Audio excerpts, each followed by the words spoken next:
Hi every one. കഴിഞ്ഞ 2 ദിവസമായി നമ്മുടെ കേരളത്തിലെ ന്യൂസ് ചാനലുകളിൽ കാണുന്ന ഒരു പോസിറ്റീവ് ന്യൂസിനെ കുറിച്ചാണ് ഇന്ന് ഞാൻ സംസാരിക്കുന്നത്. And it's about Anujith.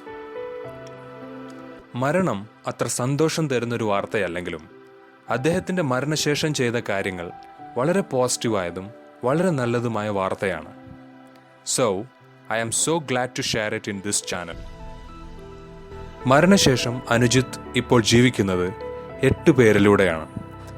അപകടത്തിൽ ഗുരുതരമായി പരിക്കേറ്റ് ചികിത്സയിലായിരുന്ന അനുജിത്തിന് മസ്തിഷ്ക മരണം സംഭവിച്ചതിനെ തുടർന്ന് അദ്ദേഹത്തിൻ്റെ കണ്ണുകളും വൃക്കകളും ഹൃദയവും ചെറുകുടലും ദാനം ചെയ്യാൻ അദ്ദേഹത്തിൻ്റെ ബന്ധുക്കൾ തയ്യാറായി. ആന്തരിക അവയവങ്ങൾക്ക് പുറമെ അനുജിത്തിൻ്റെ 2 കൈകളും ദാനം ചെയ്തു.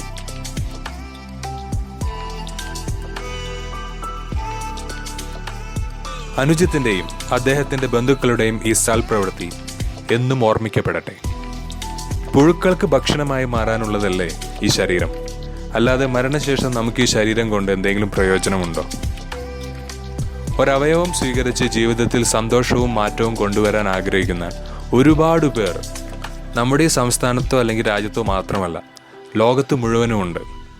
അതുപോലെ തന്നെ അവയവത്തിനു വേണ്ടി കാത്തുകിടന്ന് അവസാനം അത് ലഭിക്കാതെ ഒരുപാട് പേർ മരിച്ചു പോകുന്നുണ്ട്.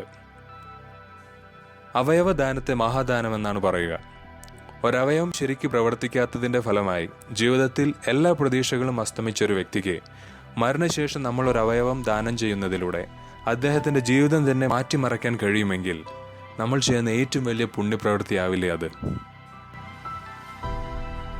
അവയവദാനത്തിലൂടെ ഒരു വ്യക്തിയെ മാത്രമല്ല, അവരുടെ കുടുംബത്തെയും ഒരുപക്ഷെ അവരുടെ ഭാവി തലമുറയെയുമാണ് നമ്മൾ സംരക്ഷിക്കുന്നത്.